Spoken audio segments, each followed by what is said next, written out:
ఒక అన్యురాలు, విగ్రహారాధికురాలు, రకరకాల పూజలు పునస్కారాలు చేసిన వ్యక్తి తన కుమార్తె విషయమై కన్నీరు కారుస్తుంది, ఏడుస్తుంది, వేదన పడుతూ ఉంది.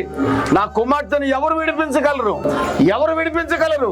భారము తొలగించగలిగిన వాడు, స్వస్థపరచగలిగిన వాడు, దయ్యాల నుంచి విడిపించగలిగిన వాడు యేసు ఒక్కడే. సృష్టికర్తకే సాధ్యమని విన్నది. దావీదు కుమారుడా, కరుణించు, కరుణించు, కరుణించని కేకలు వేస్తుంది. భారం తొలగించగలిగిన వాడు వెంటబడింది. యేసు కులం చూడ్డు, యేసు మతం చూడ్డు, యేసు జాతి చూడడు. యేసు ఆగాడు. ఏం కావాలమ్మా నీకు? నా బిడ్డకి స్వస్థత కావాలి. బిడ్డ స్వస్థపడే వరకు నీ కాళ్ళు పట్టుకుంటూనే ఉంటాను. యేసు ఆమె విశ్వాసాన్ని చూసి ఆ బిడ్డను స్వస్థపరిచాడు. దేవునికి స్తోత్రం కలుగును గాక. ఎవడు చేయలేని కార్యం యేసు చేశాడండి. దేవునికి మహిమ కలుగును గాక.